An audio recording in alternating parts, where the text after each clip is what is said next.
paragraph. You'll also notice that paragraphs don't look too good centered. The third option is flush right. And the fourth option is justified left and right. Now let me just mention something about justifying both left and right. You'll notice it looks really nice. We've got a nice straight left edge and we've got a nice straight right edge. But you'll also notice whenever you use this option that you'll get some strange spacing in your document. Some words will have one space between them, some will have two, some might even have three. So this is a nice little option. It does make it look good, but remember you give something up. When it looks really strange is if you only got 3 words in your sentence. It'll stick one way over to the left, it'll stick one way over to the right, and it'll leave the third one floating around in the middle somewhere.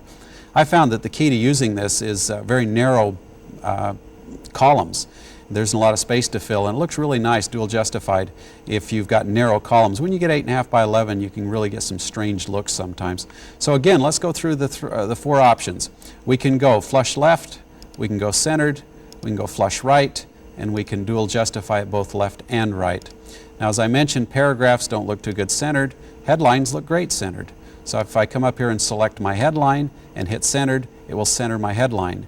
If I select my subhead and hit centered, it will center my subhead, and you'll notice those look very nice. So those are your justification boxes. Let's go on to the next ones. We'll use this paragraph again. Those are spacing boxes, and they're under the 4-inch mark, and there are 3 of them. 1, 2, and 3. Single space, double space, and triple space. Now, you'll notice if I want to change my spacing, I simply select the second box, there's double space, select my third box, there's triple space. Single, double, and triple. Now for you purists in the audience, you will find out that this is not really single, double, and triple. It is really space, space and a half, double space. If you ever go to compare it to a typewriter, you'll find out that it is space, space and a half, double spaced. Okay, so that's your spacing options. If you want to change your entire document, simply select your entire document and then hit the one desired.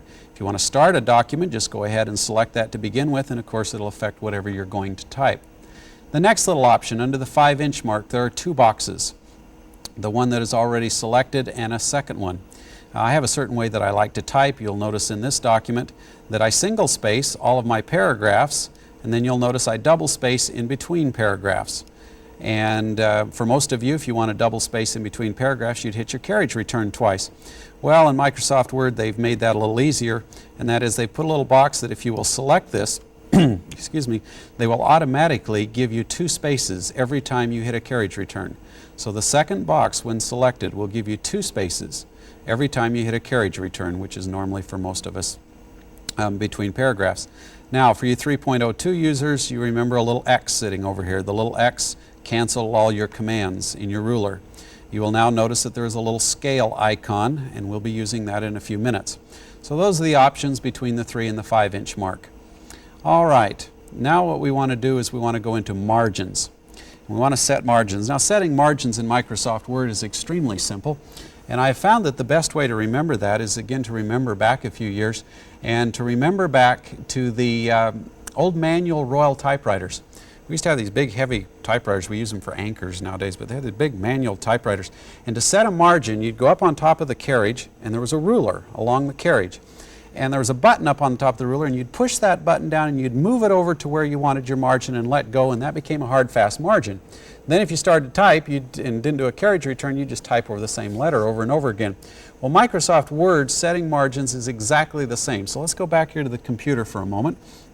And if you look up on your ruler, there is a little diamond-shaped triangle up here, a little triangle, excuse me, up here under the 0, and a little triangle under the 6. Those are your 2 margins. Now to change my margins, I simply select what I'd like to change and reach over here and click on the right-hand margin and drag it to where I want it. Now watch my paragraph. As I drag my margin, you'll notice it changes. Now why is not my entire document changing? Remember, the ruler only commands what I've selected or what I'm going to type, so the rest of my document's staying with the same margins. So this allows you to set different margins for every paragraph if you'd like. So to set the right-hand margin, simply click and drag. Now, to set the left-hand margin works exactly the same. I simply click and drag, and you will notice immediately the margin follows whatever setting that I have used. Simply click and drag.